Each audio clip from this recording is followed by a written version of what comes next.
So আচ্ছা, এখানে একটা প্রশ্ন ছিল যে Tropic of Cancer and Tropic of Capricorn নামগুলো কেন দেয়া হয়েছে। এটা দর্শী সম্ভবত একটা প্রশ্ন ছিল, এবং দর্শী নিজেই আসলে আনসারটা দিয়ে দিয়েছিল যে কনস্টেলেশন গুলোর কারণেই কি এই নামকরণ কিনা। স্যার আমি হ্যাঁ। জিজ্ঞেস করিনি। আচ্ছা, রাফিও করেছিল তাহলে নাকি? ইয়েস আচ্ছা, স্যার। কেউ একজন তোমরা জিজ্ঞেস করেছিলে। তো এখানে নামটা আসলে হ্যাঁ, যে ট্রপিক অফ ক্যান্সারটার নামটা এসেছে ক্যান্সার কনস্টেলেশন থেকে। ক্যান্সার কনস্টেলেশনের ওই জায়গাটাতে অলমোস্ট জুনের বলা যায়, ওই টাইমটাতে হচ্ছে ক্যান্সার কনস্টেলেশনের প্লেসটাতে সান থাকে, মানে সান ওই প্লেসটাতে থাকে। তো সেই হিসেবে নামকরণ করা হয়েছে যে ট্রপিক অফ ক্যান্সার, অ্যান্ড ক্যাপ্রিকনটাও একই ধরনের। তো এটা একটা ছোট একটা ইয়া ছিল। যাই হোক, এরপর আমরা দুইটা জিনিস ডিসকাস করি নাই, কারণ এই দুইটা জিনিস বুঝলে, এই দুইটা জিনিস যদি তোমরা বুঝো তাহলে এই দুইটা সহজ, এখানে তেমন কিছু নাই বুঝানো। সো আমরা যেটা পড়েছিলাম সেটা হচ্ছে তিনটা লাইন অলওয়েজ আমাদের আমরা আঁকবো। হুম, তিনটা লাইন থাকবে। হ্যাঁ, তিনটা লাইন কি কি ছিল? উপরেরটার নাম কি বলো?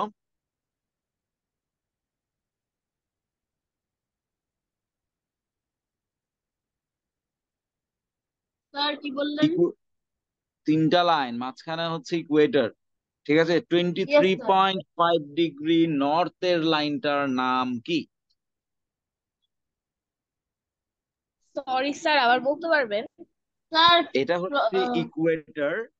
তো এই লাইনটার নাম কি? 23.5 ডিগ্রি নর্থে যে লাইনটা আমরা দেখতে পাচ্ছি, এটার নাম কি? স্যার এই ট্রপিক অফ লাইনটার ক্যান্সার। Tropic of Cancer. আর এটা স্যার নিচেরটা Tropic of Capricorn. Tropic of Capricorn. হ্যাঁ, ট্রপিক এগুলো অফ এতক্ষণ লাগলে ক্যাপ্রিকর্ন। হবে না।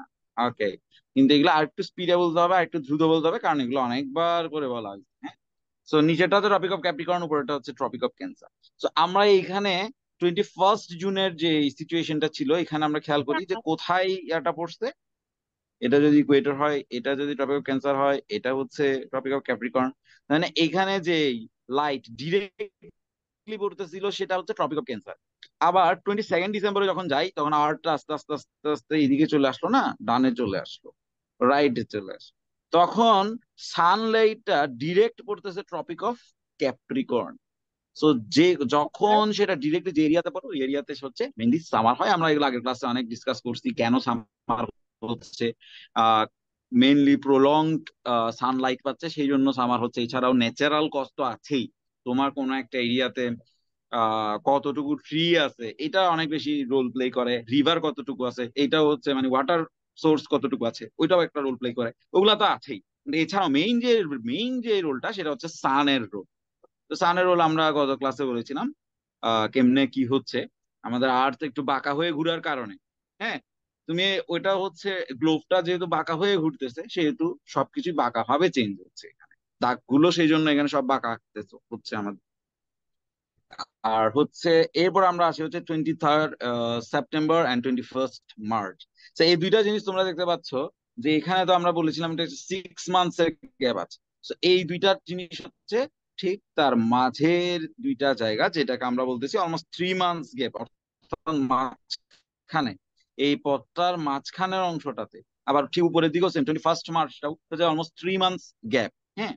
তো তার মানে এই সময়টাতে হচ্ছে সে আর্থটা আস্তে আস্তে ঘুরে ঘুরে, আর্থটা আস্তে আস্তে ঘুরে ঘুরে এই দিক থেকে এইদিকে যাচ্ছে।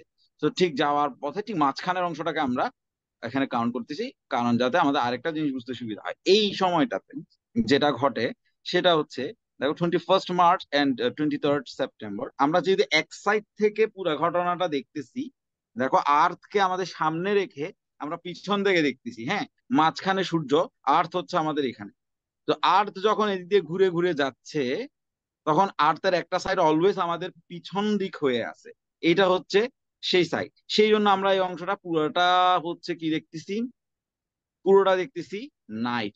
আবার একটা অংশ কিন্তু অলওয়েজ সানের সামনে আছে, সেই জন্য আমরা সেটার অপোজিটে যেহেতু আছে, আমরা এই অংশটা পুরোটাই দেখতেছি হচ্ছে তোমার ডে।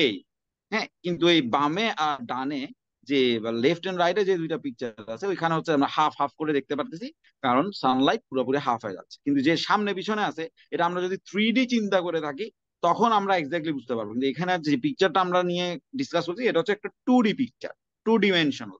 তো সেই জন্য আমরা এটা ব্যাক সাইডে ওই সাইডে কি আছে সেটা দেখতে পাচ্ছি না, আবার এই আর্থের সামনের সাইডে কি আছে সেটা দেখতে পাচ্ছি। এই আর্থের সামনের সাইডে হচ্ছে এরকম আলো আছে, আবার এই আর্থের পিছনের সাইডে হচ্ছে এইরকম অন্ধকার আছে। তো এটা হচ্ছে একটা সিম্পল কথা, জাস্ট তোমাদের ডায়াগ্রামটা আমি ডিসক্রাইব করলাম। কিন্তু এখন হচ্ছে যেটা কি এখানে, তো সান যখন এই আর্থ যখন আস্তে আস্তে ঘুরে ঘুরে এদিক থেকে এদিকে আসতেছে, হ্যাঁ ঘুরতে থাকে না, মার্চ এপ্রিল মে, আচ্ছা এদিক থেকে এদিকে আসতেছে, হ্যাঁ এদিক থেকে এদিকে আসতেছে, তারপর আবার এদিক থেকে এদিকে যাচ্ছে, মানে এইভাবে সে কন্টিনিউয়াসলি ঘুরতে আছে। সো এইভাবে যখন এক জায়গা থেকে এক জায়গায় লোকেশন চেঞ্জ হচ্ছে, একই সাথে তার স্থানটা মানে তার লোকেশনটা কন্টিনিউয়াসলি চেঞ্জ হচ্ছে, তখন এই যে সান রেটা সেটা যে জায়গায় পড়তেছে, সানের যে রে সেটার লোকেশনও চেঞ্জ হচ্ছে। আমরা বাম সাইডে যেটা পেয়েছিলাম সেটা ট্রপিক অফ ক্যান্সারে পড়েছি, তারপর সেটা আস্তে আস্তে ঘুরে ঘুরে 6 মান্থ লেটার গিয়ে আমরা সেটা পাচ্ছিলাম 22 ডিসেম্বরে, সেটা ট্রপিক অফ ক্যাপ্রিকর্নে, অর্থাৎ ট্রপিক অফ ক্যাপ্রিকর্নের এরিয়া গুলোতে তখন সামার। কিন্তু যখন সেটা আবার আস্তে স্যার আস্তে তোমার, হ্যাঁ আহ, স্যার আমি হচ্ছে যে টপিক অফ ক্যান্সারে যখন পড়তেছে তখন হচ্ছে সানলাইটের ইন্টেন্সিটিটা অনেক বেড়ে যাবে, এটা হ্যাঁ বুঝছি। কিন্তু স্যার মানে ডে ইয়াটা মানে কেন বেশি হবে? কারণ মানে ওইটা যেহেতু টিল্টেড অবস্থায় আছে, মানে হ্যাঁ ক্যাপ্রিকর্ন তাহলে হচ্ছে একটু দূরে আছে, তাই জন্য ওখানে ইন্টেন্সিটিটা কম। বাট এখানে ডে আর নাইট কেন শর্ট আর লং হবে এটা আমি বুঝতে পারিনি। ওকে, এটা আমি বলেছিলাম আগের ক্লাসে, আজকে আরেকটু করে ডিসক্রাইব করে নিই। আমার কিন্তু একটু সময় কম থাকে, নাহলে আমি আরেকটু বড় করে ডিসক্রাইব করতাম। ওকে, সো আমি ওকে। একটা ব্ল্যাঙ্ক ক্যানভাস নিলাম সেই জন্য। আহ, এটা হচ্ছে তোমার প্রশ্নটা, আমি এই সাইডে একটা সান দিলাম, ছোট্ট করে আঁকতেছি ডিরেক্টলি বোঝা যায়। আর মাঝখান বরাবর কোন লাইন থাকে বলো তো? এক্সিস। বলো। হ্যাঁ, মাঝখানে একটা লাইন আছে। ও, ইকুয়েটর। ইকুয়েটর। হুম, ওয়েটার। তাহলে আমি কারেক্ট। হ্যাঁ কারেক্ট কারেক্ট, তুমি কারেক্ট। ওকে, তার মানে এখানে আমরা বুঝতে পারতেছি আরটা হচ্ছে এই অ্যাক্সিস বরাবর ঘুরতেছে, তাই না? আমাদের স্পেসে স্পেসে তো আমরা যে কোনো অবজেক্টকে ছেড়ে দিলে সেটা নিজের মতন ঘুরতে থাকে, তাই না? ওখানে তো আমাদের আর্থে যেরকম সেটা একটা আর্থের গ্র্যাভিটির কারণে পুরো ঘোরাটাই চেঞ্জ হয়ে যায়, স্পেসে তো অতটা ইনফ্লুয়েন্স নাই গ্র্যাভিটি, সেই জন্য এটা নিজের মতো ঘুরতেছে, বা যে স্পিডে ঘুরতেছে সেটার উপর ইনফ্লুয়েন্সটা খুবই কম। তো তার মানে আমরা ধরতে পারি যে এটা আর্থটা কন্টিনিউয়াসলি এভাবে ঘুরতে আছে, এবং কোন সাইড থেকে কোন সাইডে ঘুরে, ওয়েস্ট টু ইস্ট ঘুরে, তাই না? আমরা যতটুকু বইয়ে পড়ছি ওয়েস্ট টু ইস্ট ঘুরে। আর্টটা হচ্ছে এবার বাঁকাভাবে ঘুরতেছে। ওকে, আর আরেকটা কথা বলেছিলাম, সানলাইট। সানলাইট হচ্ছে আমি যখন মারবো সে যদি একটা যে কোনো এক্সপেরিমেন্টে তুমি যদি খেয়াল করো তাহলে দেখবা যে যদি তুমি একটা জায়গায় একটা গ্লোবকে লাইট মারো, তাহলে সেটা হাফ পোর্শন হচ্ছে ডে, মানে অর্থাৎ আলোটা হাফ পোর্শন পর্যন্ত পৌঁছাবে, বাকি হাফ পোর্শনে কিন্তু পৌঁছাবে না। যেমন এই অংশটাতে তোমার আলোটা পৌঁছাবে না, কারণ গ্লোব এটা 3D স্ট্রাকচার। তুমি একটা আসলেই যদি কোনো গ্লোব থাকে তোমার কাছে, তুমি সেটাতে স্যার টর্চের কিন্তু আলো মেরে আপনি দেখবা। হাফটা এরকম করে কেন করেছেন? মানে যেদিক থেকে এক্সিসটা গিয়েছে ওখানে হাফ হবে না? হ্যাঁ মানে এটাই হচ্ছে যেখান থেকে তোমার এক্সিস। কথা।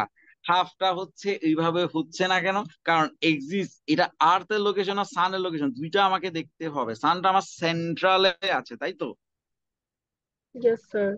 হ্যাঁ, সেন্ট্রালে যখন আমি সেই হিসেবে যখন তুমি আর্থকে চিন্তা করবা, সেন্ট্রাল মানে কি স্টিল? আমি মাঝখানে ও, বলতেছি, ও সেন্ট্রাল মানে আচ্ছা হচ্ছে আচ্ছা। মাঝখানে, ইয়েস স্যার, তাই ইয়েস না? স্যার। তো এবারে দেখো সেই হিসেবে যখন তুমি আর্থকে চিন্তা করবা সেই হিসেবে আমার এক্সিস হওয়ার কথা এটা, তাই না? একদম উপর নিচ, যেটা আমরা ওয়ার্ল্ডে কমনলি চিন্তা করি। হ্যাঁ, কিন্তু সেক্ষেত্রে আমার আর্টটা রোটেশন হইতো হচ্ছে এই দিক থেকে এইরকম, হ্যাঁ এরকম রোটেশন হইতো। কিন্তু দেখা গেছে যে ইয়েস। আমরা তো অনেক এখন অ্যাডভান্স টেকনোলজিক্যালি, সায়েন্টিস্টরাও অনেক অ্যাডভান্স, তারা রিসার্চ করছে সবকিছু দেখছে, এবং দেখে তারা দেখতেছে আমরা আসলে এইভাবে যদি পিকচারটা আঁকি তাহলে আমাদের যে ঘুরা সেই ঘুরাটা এক্সিস বরাবর না, মানে একদম নর্মাল লংগিটিউডিনাল যে এক্সিসটা আমরা অলওয়েজ কাউন্ট করি, ম্যাথমেটিক্স হোক যেখানে হোক, সেখানে যে লংগিটিউডিনাল এক্সিসটা আমরা কাউন্ট করি আমরা এইভাবে ঘুরতেছি না, বরং লংগিটিউডিনাল এক্সিসের সাথে আমরা অলমোস্ট 23.5 ডিগ্রি একটা অ্যাঙ্গেল করে ঘুরতেছি, অর্থাৎ আমরা এইভাবে ঘুরতেছি, আমরা এইভাবে ঘুরতেছি, আমরা এইভাবে ঘুরতেছি, আমরা এই স্ট্রেট লাইন এই বরাবর ঘুরতেছি না, হরাইজন্টালি ঘুরতেছি না, আমরা অ্যাঙ্গেল ঘুরতেছি হচ্ছে এইভাবে। আর্টটা হচ্ছে পুরাটা এইভাবে বাঁকা ভাবে ঘুরতেছে, অর্থাৎ স্ট্রেইট অ্যাক্সিস এর সাথে একটা 23.5 ডিগ্রি অ্যাঙ্গেল করে ঘুরতেছে। যেহেতু অ্যাঙ্গেলটা হচ্ছে বাঁকা, আর্টটা কমপ্লিটলি ঘুরতেছে হচ্ছে এইভাবে। হ্যাঁ, আর্টটা কমপ্লিটলি এইভাবে ঘুরতেছে। তো এইখানে যে লোকেশনটা, সেই লোকেশনটাও এইভাবে ঘুরে আবার এই জায়গাতেই আসতেছে, এইভাবে ঘুরতে আছে কন্টিনিউয়াসলি আর্থের সাথে। সে আর্থের একটা লোকেশন এইভাবেই ঘুরতে আছে। এই ব্যাপারটা বুঝতে পারছো একটু পর্যন্ত? Yes sir. একটু পর্যন্ত কারো বুঝতে অসুবিধা আছে? না, নো স্যার। আশা করি নাই। হ্যাঁ, এখন প্রশ্নটা হচ্ছে, ওটা হচ্ছে এইভাবে ঘুরতেছে। আর একটু আগে যেটা বললাম যে লং এক্সিস বরাবর ঘুরলে এই লোকেশনটা, যদি আমি হরাইজন্টালি ঘুরতাম তাহলে সেটা ঘুরতো কি এইভাবে ঘুরতো না, এইভাবে ঘুরার কথা ছিল। তোমাদের প্রশ্ন হচ্ছে সেটা, তাই তো? জি স্যার। সায়েন্টিস্টরা করছে, রিসার্চ করছে, দেখছে যে এটা এক্সিস, লং এক্সিস যেটা সেই বরাবর আমরা ঘুরি না। আমাদের আর্থ এই অ্যাক্সিসটার সাথে 23.5 ডিগ্রি একটা অ্যাঙ্গেল করে ঘুরে সেটা এইভাবে ঘুরে। 23.5 ডিগ্রি মানে এই একটু বাঁকা হয়ে ঘুরতেছে। এখন এই ঘোরাটা কই থেকে আসলে? এই ঘোরাটা এটা পৃথিবী যেভাবে সৃষ্টি হয়েছে, মানে ফার্স্ট যখন প্রডিউস হয়েছে তখনই তো এই ধরনের স্পিন গুলা শুরু হয়েছে।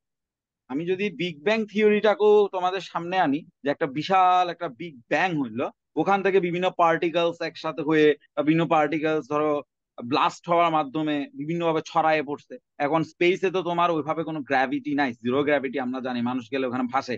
তো ওইখানে এক একটা জিনিস এক একটার মতো, এটা কোনো বাধা নাই, ধরা নাই, ঘুরতে আছে, কন্টিনিউয়াসলি ঘুরতে আছে, এবং লক্ষ লক্ষ কোটি কোটি বছর ঘুরার মাধ্যমে আস্তে আস্তে এক একটা প্ল্যানেট ফর্ম হয়েছে। তো আমাদের আর্টটাও সেম। এখন ওই ফর্ম, ওই জন্মগত থেকে মানে একদম বাই বর্ন, এই স্পিনটা হচ্ছে আর্থের এইরকম, এটা বাঁকা।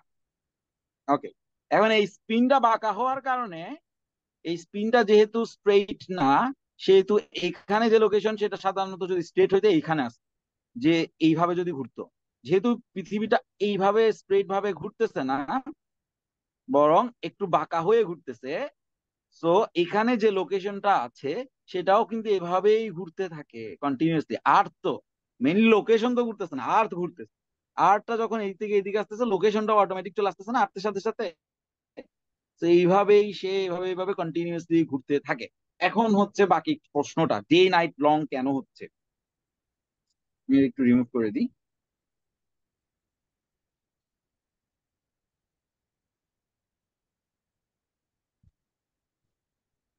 ওকে, এখন আমাদের প্রশ্ন হচ্ছে ডে নাইট কেন হচ্ছে। আচ্ছা, একটু পর্যন্ত বুঝতে, এটা আমি এই যে এই বরাবর হচ্ছে আমাদের গোল ওয়াল, আমি যদি স্ট্রেট কে ধরে রাখি, কিন্তু আমরা আসলে ঘুরতেছি হচ্ছে বাঁকা হয়ে। এই জায়গাটা হচ্ছে মেইন কথা, আমরা বাঁকা হয়ে ঘুরতেছি, আর এটা হচ্ছে ইকুয়েটর। যেহেতু আমরা বাঁকা হয়ে ঘুরতেছি, তো আমরা আমাদের সুবিধার্থে সবকিছু আমরা এইভাবে বাঁকা করেই কাউন্ট করতেছি। স্যার, ইকুয়েটরটা হচ্ছে এরকম। তারপর হচ্ছে হ্যাঁ বলো। আর্থটা 23.5 ডিগ্রি স্টিলটেড কেন? মানে একটু টিল্টেড কেন? Yes sir. এটাই তো আমি তোমাকে বললাম একটু আগে, যে এটা বাই বর্ন টিল্টেড, এটা ফর্মই হয়েছিল এইভাবে। স্পিনটাও এভাবেই ফর্ম হয়েছে, যে এইভাবে ঘুরতেছে কন্টিনিউয়াসলি। এটা বাই বর্ন টিল্টেড, এটা কি হয়েছে ধাক্কা মেরে বাঁকা করে দিছে, ব্যাপারটা এরকম না। আর এটা টিল্টেড, বাট তোমরা যদি স্পেসের কথা চিন্তা করো, ওইখানে আলটিমেটলি ওগুলা অত ম্যাটার করে না, কারণ ওইখানে গ্র্যাভিটি কাজ ওইভাবে ওইভাবে গ্র্যাভিটি আমরা আর্থে যতটা গ্র্যাভিটি পাই, অন্য একটা জিনিস ছেড়ে দিলে ধাম করে নিজে পড়ে যাচ্ছে। স্পেসে তো ব্যাপারটা সেরকম না, তুমি একটা জিনিস ছেড়ে দিছো, সেটা স্পেসে ভাসতে থাকবে। তো স্পেসে যখন আমি বাঁকা হয়ে স্যার ঘুরতেছি, এটার সাথে ঘোরার কি সেটাও, সম্পর্ক? হ্যাঁ এটাই আসছে। ওকে, ঘোরার কি সম্পর্ক সেটা হচ্ছে আমার লোকেশনের ক্ষেত্রে, কেন একটা লোকেশনে ডে কোনো সময় লং হচ্ছে, কোনো সময় আবার ডে ছোট হয়ে যাচ্ছে, এটাই তো একটা প্রশ্ন ছিল, তাই তো? Yes sir. আগে আমি, ওকে, যেহেতু আর্টটা বাঁকা হয়ে ঘুরতেছে, সেহেতু এখানে যে লোকেশন সেটা এই লাইন বরাবরই আস্তে আস্তে যত সময় যাবে, এটা এদিক থেকে এদিকে আসবে, এদিক থেকে এদিকে আসবে, এদিকে আসবে, অর্থাৎ 24 আওয়ার্সে এটা কমপ্লিট একটা রাউন্ড এখানে কমপ্লিট করে এইভাবে, তাই তো? সো কিন্তু আমরা বলছি ডায়াগ্রামটা আমরা যদি স্ট্রেট ভাবে আঁকি, সেটাতে হাফ হবে তোমার ডে, হাফ হবে হচ্ছে নাইট। এই স্ট্রেট ডায়াগ্রামের মধ্যে আমরা দেখতেছি আর্টটা হচ্ছে টিল্টেড। ঠিক আছে, স্ট্রেট ডায়াগ্রাম যখন আমি আঁকলাম সান সহ, হ্যাঁ, তখন আমি দেখতেছি আমি যদি আর্টটাকে স্ট্রেট ধরতে চাই, আর্টের উপর যেভাবে তোমার সান রেজ গুলো আসতেছে সেইভাবে যদি আমি আর্টকে স্ট্রেট ধরতে চাই, তাহলে আমার আর্টের যে স্পিন সেটা আমি দেখতেছি স্ট্রেইটের সাথে 23.5 ডিগ্রি। ওকে, অর্থাৎ আমার আর্ট যদি একদম স্ট্রেইট ঘুরতো, তাহলে এটা কি এই বুঝি অ্যাক্সিস নাই বরাবর কি ঘুরতো। হবে, মানে স্যার আমার আর্ট ডিগ্রিটা যদি, কি বললেন?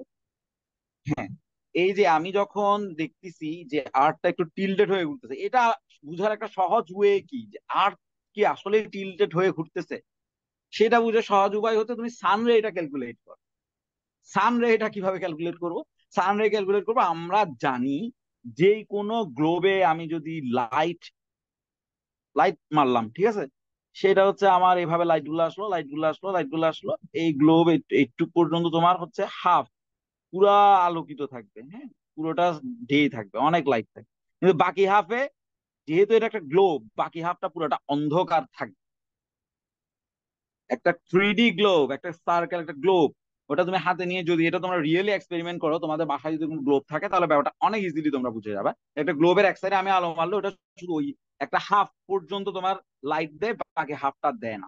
তো আমরা আর্থকে যদি বাইরের থেকে দূরের কোনো টেলিস্কোপ থেকে দেখি, তখন আমরা দেখতে পারি যে আর্থের এই হাফটা হচ্ছে ডে, এই হাফটা হচ্ছে নাইট। সান থেকে যে আলোটা আসছে সেটা যদি আমরা ক্যালকুলেট করি, দেখা যাচ্ছে আর্থের হাফ হচ্ছে ডান সাইডে হচ্ছে ডে, বাম সাইডে হচ্ছে নাইট, ঠিক আছে।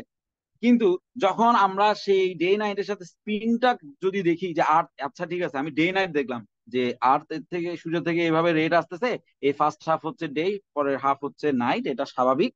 আচ্ছা, তাহলে হচ্ছে আমি এবার স্পিনটা দেখি যে স্পিন কি পৃথিবীকে এইভাবে স্ট্রেট একটা জায়গায় দ্বারা এইভাবে ঘুরতেছে কি না। যখন সাইন্টিস্টরা এটা দেখলো যে একই জায়গায় ঘুরতেছে না, বরং পৃথিবী এইভাবে ঘুরতেছে, বাঁকা হয়ে ঘুরতেছে, তখন তারা ইজিলি বুঝতে পারলো যে পৃথিবী স্ট্রেইট ঘুরে না। কারণ এটা তো বোঝা যাচ্ছে যে স্ট্রেইট কখন আমি বলছি, যখন সান থেকে যে রেট আসছে সেটা আমার পৃথিবীকে হাফ ভাগে ভাগ করছে, আর হাফ ভাগে ভাগ করছে, এই হাফ বরাবর যদি আমার পৃথিবী ঘুরতে থাকে, এইভাবে যদি ঘুরতে থাকে, তার মানে আমি বুঝতে পারতেছি এটা পৃথিবী স্ট্রেইট ভাবে ঘুরতেছে, এখানে কোনো সমস্যা নাই। কিন্তু পৃথিবী স্ট্রেইট ভাবে ঘুরতেছে না। পৃথিবী ঘুরতেছে কি, দেখা যাচ্ছে যখন তারা দেখলো পৃথিবী হচ্ছে বাঁকা ভাবে ঘুরছে, এবং এটার জন্যই তোমার ডে নাইট ভেরিয়েশনটা হয়। পৃথিবী যদি স্ট্রেট ঘুরতো, তাহলে কি হইতো, দেখা যেত যে এখানে যে লোকেশন, সেটা এখানেতে ঘুরে আবার এই লোকেশনে আসতো। আমরা জানি আহ একটা লোকেশন পুরাটা ঘুরতে, হ্যাঁ, পৃথিবী একবার পুরাটা ঘুরা মানেই তো একদিন হওয়া, তাই না? পৃথিবী নিজে এভাবে পুরো একবার ঘুরা, এটা মানেই তো হচ্ছে একটা দিন হওয়া। এবং এটাকে আমরা কি মোশন বলছি? ডায়োর্নাল মোশন বলছি। ডায়োর্নাল মোশনের কারণে পৃথিবী পুরাটা নিজের উপর ঘুরতে আছে, এবং পুরা পৃথিবীর নিজের উপর একবার ঘুরতে সময় লাগে 24 আওয়ার্স। সেই জন্য আমরা 24 আওয়ার্সে ওয়ান ডে এই টাইম টেবিলটা ক্যালকুলেট করি। এবং এই টাইম টেবিলের মধ্যে হাফ থাকে, অলমোস্ট অলমোস্ট হাফ বলতেছি কারণ আমাদের রোটেশনটা ভিন্ন, তাই। যদি স্ট্রেট ভাবে ঘুরতো, তাহলে 12 আওয়ার্স বরাবর হইতো, কারণ হাফ হাফ হচ্ছে ডে এন্ড হাফ হাফ হচ্ছে নাইট। তো 12 আওয়ার্স তখন হইতো ডে, 12 আওয়ার্স হইতো নাইট। কিন্তু এটা তো আমি স্বাভাবিক কথা বললাম, কিন্তু যখন সায়েন্টিস্টরা দেখলো যে হ্যাঁ, পৃথিবীকে আমি যদি দুই ভাগে, মানে সানের লাইট দিয়ে দেখি যে কিভাবে সানলাইট পড়তেছে, যে হ্যাঁ, হাফ হচ্ছে ডে আছে, হাফ নাইট, কিন্তু পৃথিবী আর এই বরাবর তো আর ঘুরতেছে না, দেখা যাচ্ছে পৃথিবী ঘুরতেছে হচ্ছে এই বরাবর, এই বরাবর, এই বরাবর, মানে অর্থাৎ বাঁকা ভাবে পৃথিবী ঘুরতেছে। তো এখানে যে লোকেশনটা আছে, সেটা 24 আওয়ার্স আর্থ যখন এভাবে পুরোটা একবার 24 আওয়ার্স কমপ্লিট করলো, অর্থাৎ 24 hours is equal to one day, অর্থাৎ একটা রোটেশন সে নিজের উপর কমপ্লিট করলো, তখন আবার লোকেশনটা তার আগের জায়গায় আসে। এখন আমি তোমাকে বলি কেন ডে লং, কেন ডে নাই।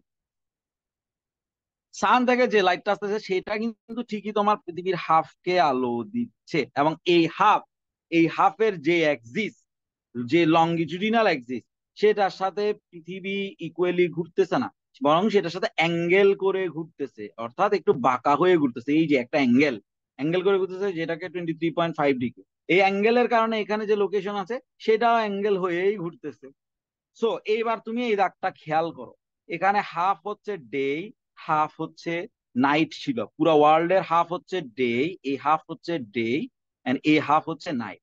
তো এবার আমি যদি এই পুরো দাগটা, অর্থাৎ একটা লোকেশনের পুরো ঘুরার পথটা যদি আমি কাউন্ট করি, দেখো এই অংশটা, হুম, এই অংশটা দেখো যে ডেতে তার কাটানো টাইম ভার্সেস নাইটে তার কাটানো টাইম, এই অংশটার লোকেশন সে এইভাবে ঘুরলো, এটা হচ্ছে তার নাইটে কাটানো time। আবার এটা কি, এই পুরো অংশটা হচ্ছে তার ডেতে কাটানো টাইম, কারণ সে বাঁকা হয়ে ঘুরতেছে।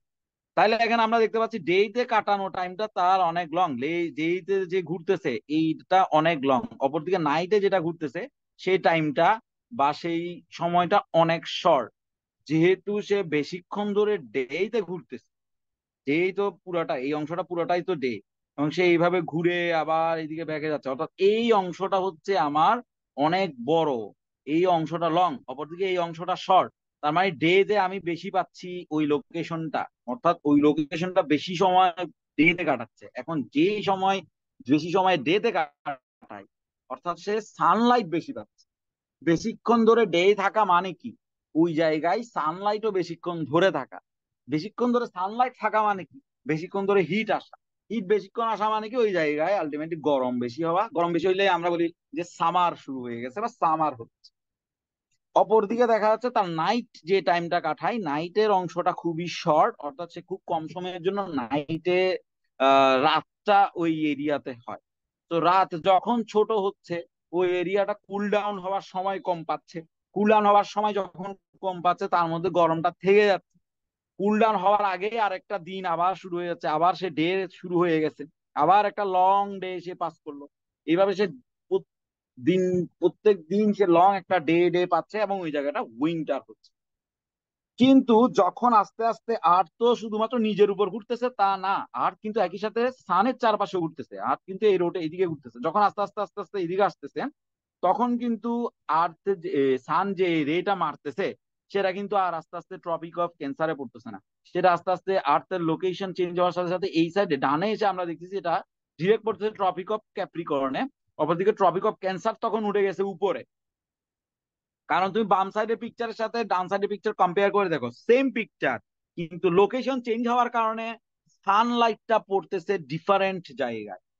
সেমই পিকচার, দেখো আমি যদি সানটা এখানে আঁকি তাহলে কি হয়, দেখো এইখান থেকে যে রেটা আসবে সেটা পড়তেছে ট্রপিক অফ ক্যাপ্রিকর্নে। ব্যাপারটা ক্লিয়ার? দেখো এখান থেকে যদি আমি সানটাকে যদি বামে বসাই, দেখা যাচ্ছে যে রেট আসতেছে সেটা পড়তেছে ট্রপিক অফ ক্যাপ্রিকর্নে। সানটাকে যদি আমি ডানে বসাই, তাহলে যে এটা আসতেছে সেটা ডিরেক্টলি পড়তেছে হচ্ছে ট্রপিক অফ ক্যান্সারে। তো সেই জন্য বলা হয় যে 21 জুন যে লোকেশনে, সেখানে সানটা ডিরেক্ট পড়ে ট্রপিক অফ ক্যান্সারে, এন্ড 21 জুন ট্রপিক অফ ক্যান্সারের এরিয়া গুলাতে তোমার সামার। তো যখন আস্তে আস্তে আরটা ডান থেকে বামে যায়, তখন ট্রপিক অফ ক্যাপ্রিকর্নে গিয়ে আলোটা পড়ে এবং সেখানে সামার হয়।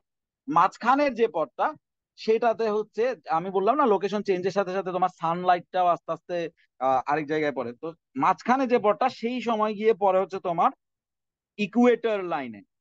আর আমরা জানি হচ্ছে ইকুয়েটর পুরো আর্থের ঠিক মাঝ বরাবর যে দাগটা কাটা হয়েছে, একদম মিডল বরাবর যে দাগটা, যে লাইনটা, সেটা হচ্ছে ইকুয়েটর। তো যখন সানলাইট মিডল বরাবর গিয়ে পড়ে, তখন তোমার ডে নাইট মোটামুটি হাফ হয়ে যায়। ট্রপিক অফ ক্যান্সারটা দেখো একটু উপরের দিকে, নর্থের দিকে।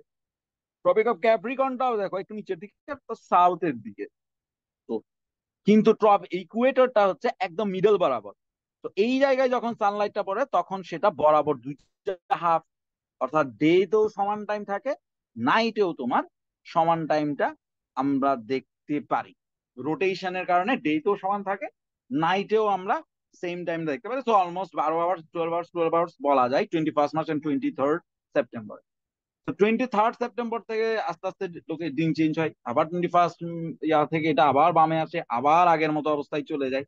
এভাবে কন্টিনিউয়াসলি সামার, উইন্টার, এন্ড তারপর হচ্ছে আবার ব্যালেন্স, এইভাবে কন্টিনিউয়াসলি তোমার চলতে থাকে। সো এটা হচ্ছে আগের ক্লাসের টপিক, আমি একটু ডিসকাস করলাম।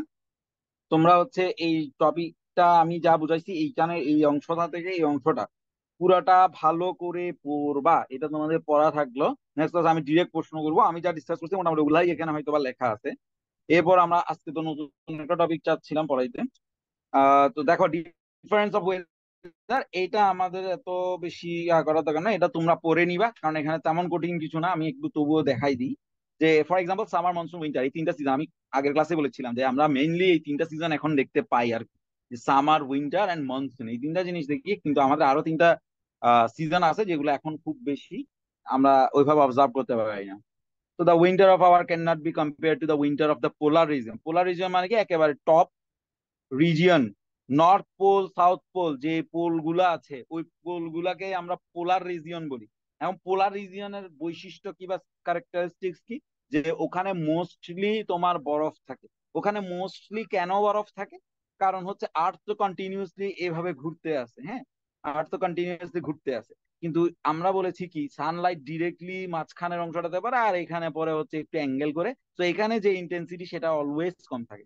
সো আর্থ যে লোকেশনেই যাক, দেখা যাচ্ছে তোমার উপরের যে পার্টটা সেটা অলওয়েজ একটা লেস ইন্টেন্সিটির সানলাইট পাই, অলওয়েজ। এরকম লেস ইন্টেন্সিটির একটা সানলাইট যখন সে পাচ্ছে, যে যে লোকেশনেই থাকুক কন্টিনিউসলি একটা লেস ইন্টেন্সিটি সানলাইট পাচ্ছে, লেস ইন্টেন্সিটি সানলাইট যখন পাচ্ছে ওই জায়গায় ওয়েদার অনেক অনেক ঠান্ডা হয়। কারণ যে লাইটটা আসতেছে সেটার মধ্যে কোনো গরম নাই, সেটার মধ্যে কোনো হিট নাই, ফলে ওই জায়গাটা আস্তে আস্তে ঠান্ডা হতে হতে এমন -ডিগ্রি টেম্পারেচারে চলে যায়। এগুলো তো অনেক ভাস্ট, অনেক ভাস্ট একটা জিনিস। তো আমরা হয়তো 1-2 ডিগ্রি চেঞ্জ হলেই কাঁপাকাঁপি শুরু করে দিই, কিন্তু ওয়েদারটা এমন একটা জিনিস যে এটার ইম্প্যাক্ট অনেক বিশাল। এখানে যদি খুব 1 ডিগ্রি টেম্পারেচারও বেড়ে যায়, সাথে সাথে তোমার বরফ, এখানে যে বরফগুলো স্টোর হয়ে আছে না, বরফগুলো হচ্ছে তোমার গলা শুরু হবে, অর্থাৎ মেল্ট হওয়া শুরু হবে। বরফগুলো বা আইসগুলো যখন মেল্ট হবে, তখন কি হবে, এই যে আমাদের সি সি আছে না, সি গুলোতে পানি অনেকগুলো, পানির যে লেভেল সেটা রাইজ করবে, কারণ পানি বেড়ে যাচ্ছে। তোমার যে আইস গুলা ছিল সেগুলো মেল্ট হয়ে পানি বেড়ে যাচ্ছে, ফলে সি লেভেল যেটা, সেটা সি গুলো আরো উঁচা উঁচা হয়ে যাবে। সি লেভেল বাড়লে কি হবে, সি লেভেল বাড়লে যেসব কান্ট্রি আছে আমাদের মতন, যেসব কান্ট্রি নিচু কান্ট্রি, সেগুলোতে পানি ঢুকে যাবে, কারণ সি লেভেল বেড়ে গেছে, সিতে পানি বেড়ে গেছে, সে পানিগুলো তো আমাদের মধ্যে এসে আমাদের দেশটাকে ডুবাই দিবে। সহজ কথা হচ্ছে সেটা। তো climate change has a very big effect. তো সেই জন্য এখন অনেক বেশি মেজারমেন্টস নেওয়া হয়। তো এরপর আমরা একটু খেয়াল করি যে কোন একটা area, again the winter of our country can not B compared, কারণ আমরা হচ্ছি মাঝখানে ট্রপিক অফ ক্যান্সারে থাকি, হ্যাঁ। তো ট্রপিক অফ ক্যান্সারে কোনো না কোনো সময় তো অনেক ফুল ফোর্সে তোমার লাইট আসে, সো আমরা অত বেশি ঠান্ডা হওয়ার সুযোগ এমনিতেও পাই না। সো পোলার রিজিয়ন তো অনেক ঠান্ডা, এটা আমরা বললাম। তো climate change mainly South Africa, Saudi Arabia mainly tropical and dry. তো কেন, আসলে অনেক কিছুর উপর ডিপেন্ড করে। কিসের উপর ডিপেন্ড করে? Location of the area, presence of water body or water, presence of plants and forests, অর্থাৎ নেচারের উপরও অনেকটা ডিপেন্ডেন্ট আমাদের ওয়েদার। নেক্সট ক্লাসে আমি এগুলো জিজ্ঞেস করবো যে কিসের কিসের উপর ডিপেন্ড করে। ঠিক আছে, তো তাহলে যে এগুলো আমরা বলে ফেলবো। পোলার রিজনে কেন হচ্ছে মানে এভাবে মানে কবে থেকে তাহলে হচ্ছে জমে আছে আইস? আই মিন অনেক এখানে আগে ওয়াটার থেকে। কিভাবে আচ্ছা, আসবে? আমরা আমরা মানুষ সৃষ্টির পর, সৃষ্টি তো মানুষ তো হয়তো বা সৃষ্টি পর হয়েছে, তার আগেই তোমার আর্থ চলে আসছে, হ্যাঁ। তো তখন থেকেই এটা তোমার পোল গুলাতে ঠান্ডা, এবং বলা হয় আমাদের বিভিন্ন কাজের কারণে আমরা যে একটা গ্রিন হাউস ইফেক্ট করছিলাম, মনে আছে? তো গ্রিন হাউস ইফেক্টের কারণে যে টেম্পারেচারটা রাইজ করতেছে ওভারঅল হোল ওয়ার্ল্ডে, সেটার ইম্প্যাক্ট এই পোলার রিজিয়নে পড়তেছে, এবং যেটা আলটিমেট রেজাল্ট। কারণ পোলার রিজিয়নে তোমার টেম্পারেচার একটু বাড়লেই বরফ গলা শুরু হয়। যে যে আইসটা মিলিয়ন মিলিয়ন ইয়ার্স ধরে তোমার আইস হিসেবে আছে, সেটা যখন একটু টেম্পারেচার বেশি পাচ্ছে আস্তে আস্তে মেল্ট হওয়া শুরু করে। And একটা বিশাল সাইজের আইস যখন মেল্ট হওয়া শুরু করে, একটা সি লেভেল সেটা একটু হইলেও বাড়বে। বিশাল একটা রিস্ক। শুধু আমাদের দেশ না, অনেকগুলো দেশই আছে যেগুলোর কারণে এটা অনেক রিস্ক। তো আমরা এটাও তোমাদের জন্য পড়া থাকলো, যদিও এখানে পড়া খুব কম, বাট এটা পড়া থাকলো। এবার আমরা মুন ইফেক্টস অন আজকে এটা ডিসকাস করার কথা ছিল মেইনলি। আর তোমাদের 130, তোমাদের এই টপিকটা ইভেন্টাইড, এটা তোমাদের নেক্সট এক্সামে থাকবে। তো বাই এনি চান্স আমি আজকের ক্লাসে যদি শেষ করতে না পারি, তবুও তোমরা নেক্সট প্যাটের জন্য এটা পড়ে তারপরে এক্সাম দিবা। আমি যদি আজকের ক্লাসে এটা শেষ করতে না পারি, আমি নেক্সট ক্লাসে এই টপিকটা ভালোভাবে ডিসকাস করবো। তবে আজকে আমি যতটুকু পারি সেটা একটু ডিসকাস করতেছি। তোমরা জানো যে আমাদের ওয়ান এন্ড অনলি স্যাটেলাইট হচ্ছে মুন। আমরা যেভাবে তোমার সানকে সেন্টার করে কন্টিনিউয়াসলি ঘুরতেছি, সান সেন্টার আমরা আর্থ ঘুরতেছি, আবার আমাদেরকে সেন্টার করেও আমাদের স্যাটেলাইট চারপাশে আমাদের ঘুরতেছে। সো এটার কিছু ইফেক্ট আমাদের উপরও আছে। হ্যাঁ, একই সাথে আহ এটার কারণে আমরা অনেক কিছু দেখি, এবং অনেক রিলিজিয়াস, অনেক কি বলবো, ক্যালেন্ডারও মেনটেন করা হয় মুন দেখে। বিশেষ করে স্পেসিফিক্যালি আমি যদি বলি, আমাদের যে বাংলা ক্যালেন্ডার আছে সেটা হচ্ছে তোমার মুন বেসড। তারপর তোমার অ্যারাবিক যে ক্যালেন্ডারটা আছে, হিজরি ক্যালেন্ডার আমরা যেটাকে বলি,